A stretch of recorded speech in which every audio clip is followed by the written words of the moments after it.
Suatu hari seekor burung elang mengadu kepada Nabi Sulaiman. Ia berkata, "Wahai Nabi Allah, seorang pria bernama Fulan telah merampas anak-anakku dari sarang di pohon miliknya." Nabi Sulaiman pun memanggil si pemilik pohon dan memperingatkannya agar tidak mengganggu sarang burung yang bersandar di pohonnya. Untuk menjaga keselamatan anak-anak burung elang itu, Nabi Sulaiman memerintahkan 2 jin agar berjaga dan melindunginya. Ia berkata, "Jika pria itu mengulangi perbuatannya, banting tubuhnya hingga terbelah 2. Buang 1 bagian ke arah timur dan 1 bagian ke barat."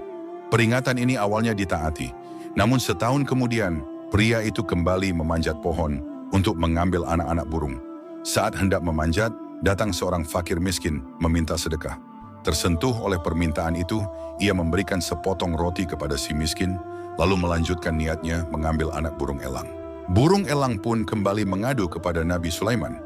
Sang Nabi segera memanggil 2 jin penjaga dan menegur mereka dengan keras. "Mengapa kalian lalai dari tugas yang kuberikan?"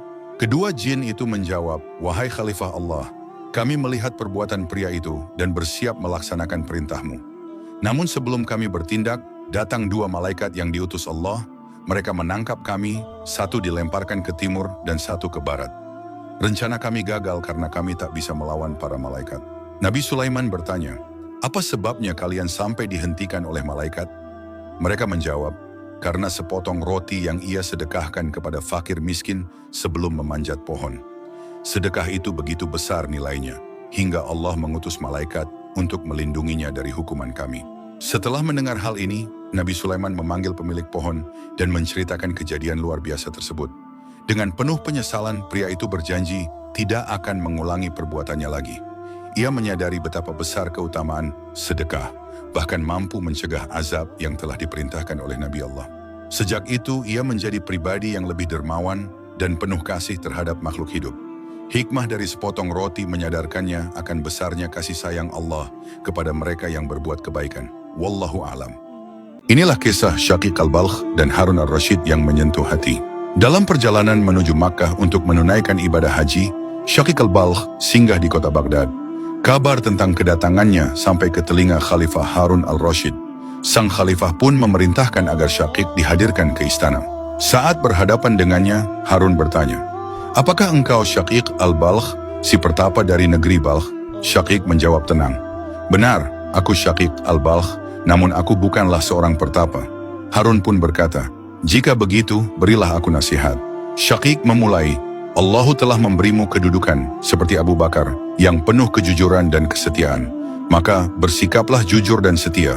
Allah juga telah memberimu keagungan seperti Umar, yang mampu membedakan antara kebenaran dan kebatilan. Maka berlaku adillah sebagaimana Umar. Allah menganugerahkan kepadamu keagungan Utsman, yang hidup sederhana dan penuh kemuliaan. Maka hiduplah dengan kesederhanaan dan kemuliaan. Dan Allah memberimu warisan kebijaksanaan, Ali bin Abi Thalib. Maka bersikaplah bijaksana dan adil seperti beliau." "Lanjutkan," pinta Harun. Syaqiq melanjutkan, "Allah memiliki tempat yang bernama neraka. Dia menjadikanmu penjaga pintunya dan menyerahkan padamu 3 alat, kekayaan, cambuk, dan pedang. Dengan kekayaan, tolonglah mereka yang membutuhkan. Dengan cambuk, luruskanlah yang menyimpang dari perintah Allah. Dan dengan pedang, tegakkanlah keadilan terhadap pelaku kejahatan. Jika engkau mengabaikannya, engkau bukan lagi penjaga neraka, tapi pemimpinnya." "Teruskan," kata Harun lagi, "engkau seperti telaga dan rakyatmu seperti sungai yang mengalir darinya. Jika telaga itu jernih, maka sungai-sungainya pun akan jernih. Namun jika telaga itu keruh, bagaimana mungkin aliran sungainya menjadi bening?" "Lanjutkanlah lagi," kata Harun. Syaqiq menatap sang khalifah dan berkata, "Bayangkan engkau kehausan di padang pasir, lalu seseorang menawarkan seteguk air. Berapa yang akan engkau bayar?" "Berapapun yang ia minta," jawab Harun. "Bagaimana jika ia menuntut setengah kerajaanmu?" "Aku akan menerimanya," jawab Harun. "Setelah engkau minum, ternyata air itu tak keluar dari tubuhmu. Engkau merasa akan mati. Lalu seseorang datang menawarkan kesembuhan, asalkan kau serahkan sisa kerajaannya. Apakah kau setuju?" "Tentu," jawab Harun. Syaqiq menunduk dan berkata, "Lalu mengapa engkau membanggakan kerajaan yang nilainya hanyalah seteguk air yang masuk, lalu keluar dari tubuhmu?" Mendengar itu, Harun al-Rashid menangis. Ia terdiam dalam keharuan dan melepas kepergian Syaqiq al-Balkh dengan penuh hormat. Follow atau subscribe sekarang juga. Semoga Allah memudahkan jalanmu menuju surga. Inilah wali pertama yang menyebarkan Islam di tanah Jawa. Sunan Gresik adalah salah satu tokoh penting dalam sejarah Islam di Nusantara dan merupakan anggota pertama dari Wali Songo, 9 wali yang terkenal menyebarkan Islam di Jawa. Nama aslinya adalah Maulana Malik Ibrahim, namun ia juga dikenal dengan berbagai gelar seperti Sunan Tandes, Maulana Maghribi, dan Syekh Maghribi. Ia diyakini sebagai keturunan ke-22 dari Nabi Muhammad SAW dan berasal dari Samarkand, wilayah yang kini termasuk Uzbekistan. Perjalanannya ke Jawa dimulai dari Gujarat, India, hingga akhirnya mendarat di Gresik pada sekitar tahun 1404 Masehi. Kedatangan Sunan Gresik ke Jawa menandai awal dakwah Islam di wilayah ini. Saat itu, Kerajaan Majapahit masih berjaya di Jawa bagian timur.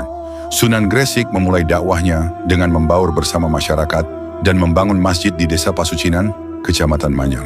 Ia dikenal memiliki pendekatan dakwah yang damai, bijak, dan penuh kasih sayang. Salah satu metode dakwahnya adalah dengan mendekati para remaja. Ia mengajari mereka tentang ibadah, pergaulan yang baik, dan cara mengisi waktu dengan kegiatan positif. Pendekatan ini membuat ajaran Islam mudah diterima di kalangan muda. Selain itu, Sunan Gresik juga membuka pesantren untuk mendidik generasi muda dalam ilmu agama. Dari sanalah lahir para dai yang kemudian turut menyebarkan Islam ke berbagai penjuru Jawa.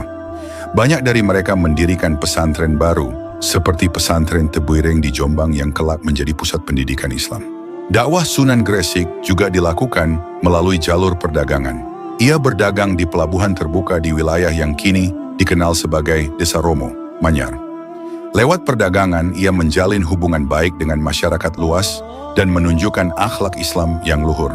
Ia bahkan sempat mengunjungi Trowulan, ibu kota Majapahit.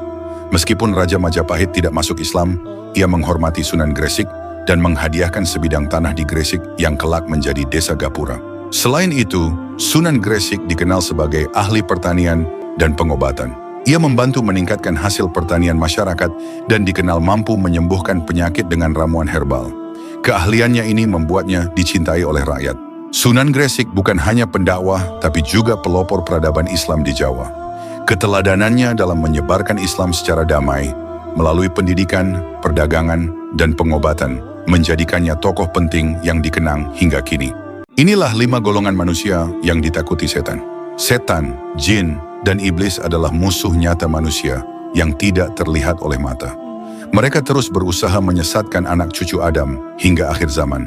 Dalam surah Al-Hijr ayat 39, iblis bersumpah akan menyesatkan manusia dan menjadikan kejahatan tampak indah bagi mereka. Namun ada 5 golongan manusia yang ditakuti setan. Siapa saja mereka? Pertama, orang yang takut kepada Allah Subhanahu wa Ta'ala. Rasa takut ini lahir dari keimanan dan kesadaran akan kebesaran Allah. Nabi Muhammad SAW bersabda, "Barang siapa takut kepada Allah, maka segala sesuatu akan takut kepadanya."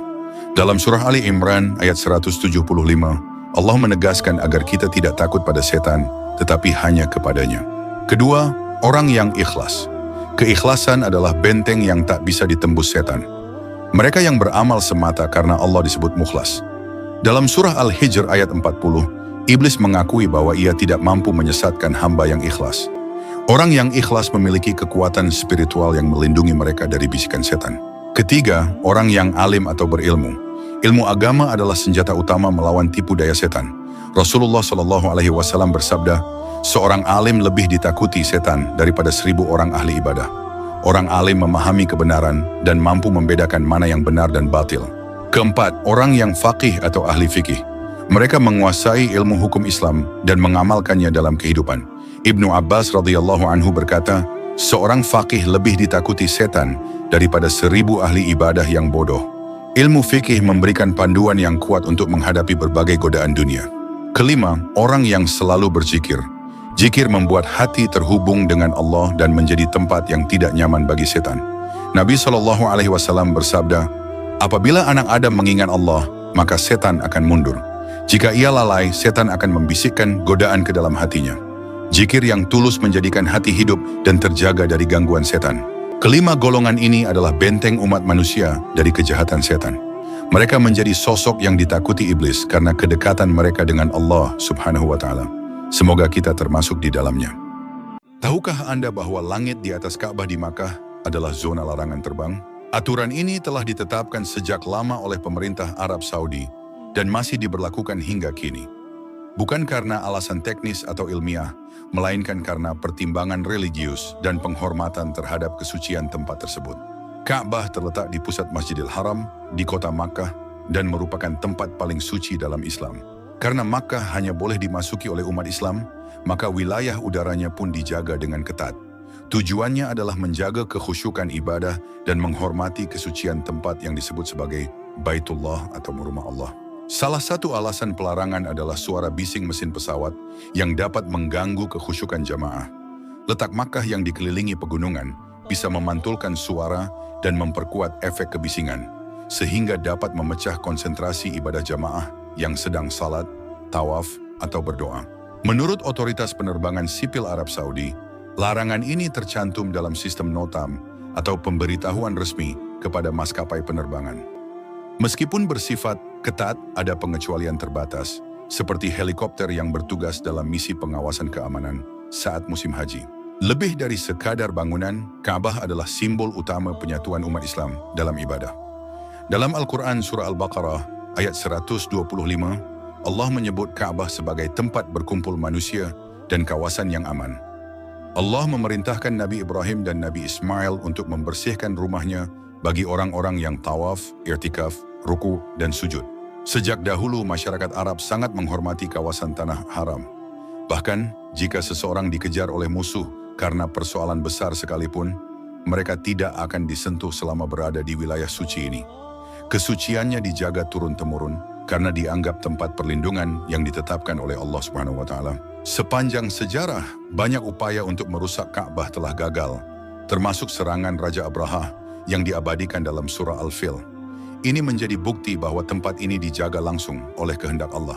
Maqam Ibrahim, tempat pijakan Nabi Ibrahim saat membangun Ka'bah bersama Nabi Ismail, juga disebut sebagai tempat salat.